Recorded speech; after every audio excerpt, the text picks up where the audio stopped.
کبھی کبھی نا ایک بہت چھوٹی سی تبدیلی، جیسے کسی سافٹ ویئر کا نام بدل جانا، اپنے پیچھے ایک بہت بڑی کہانی چھپائے ہوتی ہے۔ اور آج ہم ایک ایسی ہی کہانی کی بات کرنے والے ہیں جس میں ٹیکنالوجی بھی ہے، بزنس بھی، اور ایک پوری کمیونٹی بھی شامل ہے۔ تو آئیے دیکھتے ہیں کہ کلاؤڈ باٹ کا مالٹ باٹ بن جانا صرف ایک نام کی تبدیلی ہے یا اس سے کچھ زیادہ۔ تو ہوا کچھ یوں ہے کہ اوپن سورس کی دنیا کا ایک جانا پہچانا نام کلاؤڈ باٹ اب بدل گیا ہے۔ اس کی جگہ ایک بالکل نیا نام سامنے آیا ہے، مالٹ باٹ۔ اب سوال یہ اٹھتا ہے کہ آخر ایک نام بدلنے سے کیا فرق پڑتا ہے؟ یہ اتنی بڑی بات کیوں ہے؟ ویسے جیسا کہ ہم آگے دیکھیں گے، اس کے پیچھے کی وجوہات کافی گہری ہیں اور یہ ہمیں ٹیکنالوجی کی دنیا کے بارے میں بہت کچھ سکھاتی ہیں۔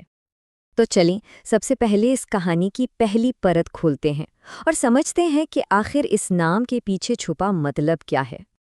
دیکھیں، ناموں میں بہت گہری بات چھپی ہوتی ہے، وہ ایک پوری کہانی سنا دیتے ہیں۔ جیسے کلاؤ باٹ، یہ نام سن کر کیا خیال آتا ہے؟ شاید کوئی بھاری سی، پرانی، تھوڑی سست مشین کا، ہے نا؟ لیکن اس کے مقابلے میں مالٹ باٹ کو دیکھیں۔ مالٹ کا مطلب ہے کینچلی بدلنا، پرانی خال اتار کر نئی شکل میں آنا، بالکل ایک تتلی کی طرح۔ تو یہ نیا نام اس پروجیکٹ کی نئی سوچ کو ظاہر کرتا ہے کہ یہ اب زیادہ لچکدار، جدید اور ہمیشہ آگے بڑھنے والا ہے۔ چلیں اب ذرا گہرائی میں اترتے ہیں۔ بات صرف اچھے نام کی نہیں ہے، بلکہ اس کے پیچھے کچھ بہت اہم کاروباری اور قانونی وجوہات بھی ہیں جو ٹیکنالوجی کی دنیا میں ایسی تبدیلیوں کو ضروری بنا دیتی ہیں۔ نام کی یہ تبدیلی صرف ایک اچھا آئیڈیا نہیں تھا، بلکہ یہ ایک کاروباری ضرورت تھی، اور اس کی سب سے بڑی وجہ ہے ٹریڈ مارک۔ ذرا سوچیں، اگر آپ کی محنت سے بنائے گئے سافٹ ویئر کا نام کسی اور کمپنی کے نام جیسا ہو تو اس سے قانونی مسئلے بھی کھڑے ہو سکتے ہیں اور لوگ بھی کنفیوز ہو سکتے ہیں۔ ایک منفرد ٹریڈ مارک آپ کی پہچان کو محفوظ بناتا ہے۔ اور ہاں، یہ تبدیلی کوئی ایک دن میں نہیں ہوتی، یہ ایک پورا منصوبہ ہوتا ہے۔ سب سے پہلے ریسرچ کی جاتی ہے کہ مارکیٹ میں کیا چل رہا ہے، پھر ایک اسٹریٹجی بنتی ہے، اس کے بعد نیا نام اور ڈیزائن فائنل ہوتا ہے، اور آخر میں ایک بڑے ایونٹ کے ذریعے دنیا کو اس نئی پہچان کے بارے میں بتایا جاتا ہے۔ یہ پوری ایک سائنس ہے، کوئی مذاق نہیں۔ ٹیکنالوجی کی دنیا میں ری برانڈنگ کرنا کوئی آسان کام نہیں ہے۔ یہ بالکل ایسا ہے جیسے آپ ایک ایسے میدان سے گزر رہے ہوں جہاں ہر طرف بارودی سرنگیں بچھی ہوں۔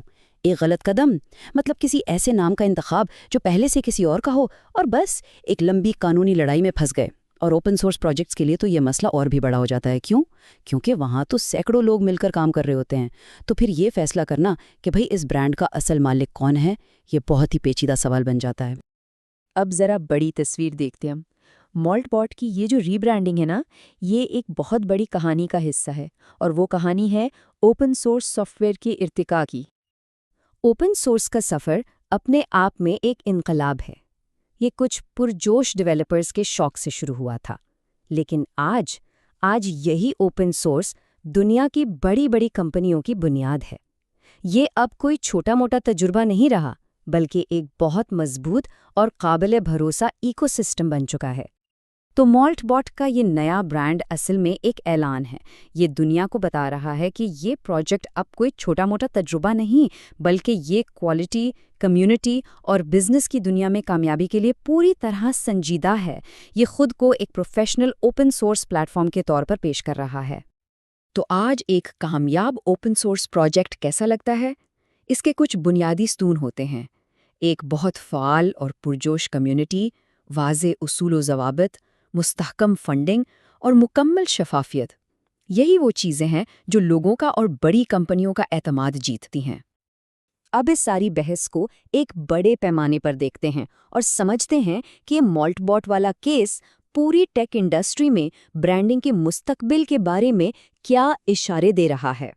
یہ بات بہت اہم ہے۔ مستقبل میں وہی کمپنیاں کامیاب ہوں گی جو وقت کے ساتھ خود کو بدل سکیں۔ اپنے برانڈ کو نئے حالات کے مطابق ڈھالنا اب صرف مارکیٹنگ نہیں، بلکہ زندہ رہنے کے لیے ضروری ہوگا۔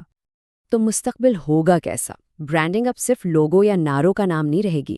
کمپنیاں اصلیت اور شفافیت پر پہلے سے کئی زیادہ زور دیں گی۔ وہ AI اور VR جیسی ٹیکنالوجی استعمال کر کے ہر انسان کے لیے ایک ذاتی تجربہ بنائیں گی۔ یعنی برانڈ اب کوئی بے جان چیز نہیں، بلکہ ایک جیتی جاگتی حقیقت بن جائے گا۔ اور آخر میں یہ ایک سوال جو سوچنے پر مجبور کرتا ہے اور اس پوری بحث کا نچوڑ بھی ہے کہ اس تیزی سے بدلتی ڈیجیٹل دنیا میں کیا کسی برانڈ کی اصل پہچان اس کا نام ہے یا وقت کے ساتھ خود کو بدلنے اور بہتر بنانے کی صلاحیت؟